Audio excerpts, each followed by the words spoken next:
అధ్యక్ష, this requires a big round of applause అధ్యక్ష. ఇది సామాన్యమైన పని కాదు అధ్యక్ష, సామాన్యమైన పని కాదు. ఎక్కడ 100 సంవత్సరాల క్రితము సర్వే, ఎక్కడ 100 సంవత్సరాల తర్వాత ఎక్కడ వివాదాలు, ఒక ఆస్తికి ఒక వ్యక్తికి అధ్యక్ష మనం ఇచ్చే ఒక ధైర్యము ఈరోజు ప్రభుత్వమే గ్యారంటర్గా ఉంటుంది అధ్యక్ష. ఇది చాలా గొప్ప. నాకు తెలిసి భారతదేశంలో ఏ రాష్ట్రం కూడా ఈ సాహసము చేయలేదు, ఇది పూర్తి చేయలేదు అధ్యక్ష. ఉద్యోగుల సంక్షేమం అధ్యక్ష, ప్రభుత్వ విధానాల అమల్లో, ప్రజాసేవల అందజేతలో మరియు రాష్ట్రాన్ని అభివృద్ధి పదంలో నడిపించడంతో కీలక పాత్రను పోషిస్తున్నారు. పనిలో వీరి నిబద్ధత మరియు నైపుణ్యం ప్రభుత్వ కార్యక్రమాలు సమర్థవంతంగా మరియు సుస్థిరంగా అమలు చేయడానికి ఎంతో అవసరమైన గుర్తించింది. మా ప్రభుత్వం గత 5 ఏళ్లలో 4,93,000 కొత్త ఉద్యోగాలు కల్పించింది. వీటిలో 2,13,662 ఉద్యోగాలు శాశ్వత నియామకాలు. ఇవి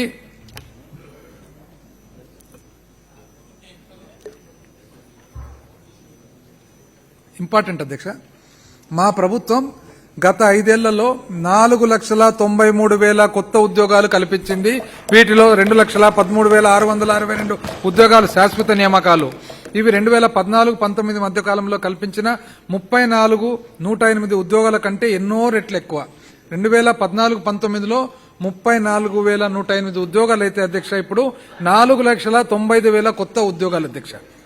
సుమారు 10,000 మంది ఒప్పంద ఉద్యోగాలను క్రమబద్దీకరిస్తున్నాము. 51,387 మంది రాష్ట్ర రోడ్డు రవాణా సంస్థ ఉద్యోగులను ప్రభుత్వంలోకి విలీనం చేశాము. 6,100 ఉపాధ్యాయ ఖాళీలను డిఎస్సి ద్వారా భర్తీ చేసేందుకు నోటిఫికేషన్ జారీ చేసి ఉన్నాము. ఒప్పంద ఉద్యోగులకు కనీస వేతన స్కేళ్లు 2022 కింద కనీస వేతన స్కేళ్లను ఇచ్చాము. పొరుగు సేవల ఉద్యోగులకై ఆప్కాస్ సంస్థను ఏర్పాటు చేశాం. 27% మధ్యంతర భృతిని ఉద్యోగుల సంక్షేమం కోసం మంజూరు చేశాము. 11వ వేతన సవరణ సంఘము సిఫార్సులను అమలు చేశాము. ఉద్యోగుల పదవి విరమణ వయసు 60 సంవత్సరాల నుంచి 62 సంవత్సరాలకు పెంచాము.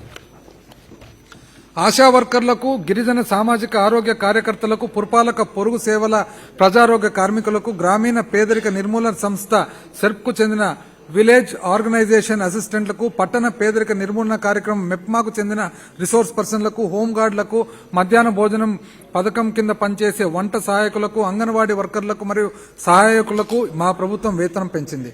పోలీస్ స్టేషన్లో 3,920 పోస్టులతో 4 బెటాలియన్లు మంజూరు చేయబడగా వారి నియామకం ప్రక్రియ కొనసాగుతుంది.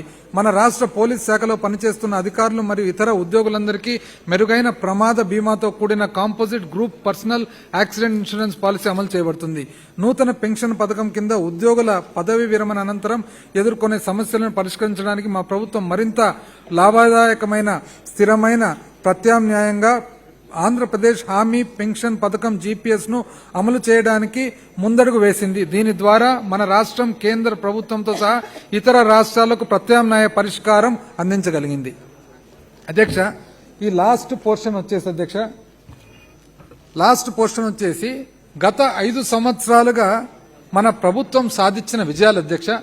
లెజిస్లేటర్స్ అందరూ కూడా, ప్రతి ఒక్కరు కూడా దయచేసి, ఎందుకంటే ఇవన్నీ మన ప్రభుత్వం సాధించిన విజయాలు కాబట్టి మీరందరూ కూడా చాలా గర్వంగా దీన్ని స్వీకరించాలని చెప్పి కోరుతున్నాను. ప్రతి ఒక్క పాయింట్ కూడా అధ్యక్ష, 2018-19 సంవత్సరంలో 11% రాష్ట్ర స్థూల ఉత్పత్తి రేటుతో 14వ స్థానంలో ఉండగా 2023 సంవత్సరంలో రాష్ట్ర స్థూల ఉత్పత్తి రేటు 16.2% పెరగడం వల్ల 4వ స్థానానికి పురోగమించాం అధ్యక్ష.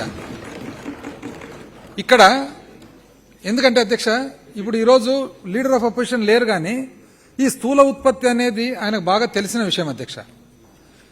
అసలు రాష్ట్రము అభివృద్ధి చెందుతుందా లేదా, రాష్ట్రం ముందంజలో ఉందా లేదా అనే దానికి స్థూల ఉత్పత్తి అనేది ఒక ప్రామాణికం అధ్యక్ష. తరచూ చెప్తుంటారు అధ్యక్ష. ఆయనకి ఎంత బాగా తెలుసు అంటే, పివి సింధు గారికి ఒలింపిక్స్ మెడల్ వచ్చినప్పుడు పురస్కరించేదానికి ఇక్కడ కృష్ణానది ఒడ్డున కార్యక్రమం పెట్టి స్పోర్ట్స్ గురించి మాట్లాడకుండా స్థూల ఉత్పత్తి గురించి అందరికీ బోధన చేసిన సమయం కూడా ఈరోజు అందరికి గుర్తు చేస్తున్నాను అధ్యక్ష. అంటే ఆయనకు అంత బాగా తెలుసు. అయితే ఈరోజు మనము 14వ స్థానం నుండి 18-19లో 14వ స్థానంలో పెరుగుదల నుంచి ఈరోజు మనము దేశంలోనే మనం 4వ స్థానానికి వచ్చినామంటే ఇది సాధన కాదా, ఇది అభివృద్ధే కాదా, ఇది పరిపాలన వలన వచ్చిండేదా కాదా అని చెప్పి నేను అడుగుతున్నాను.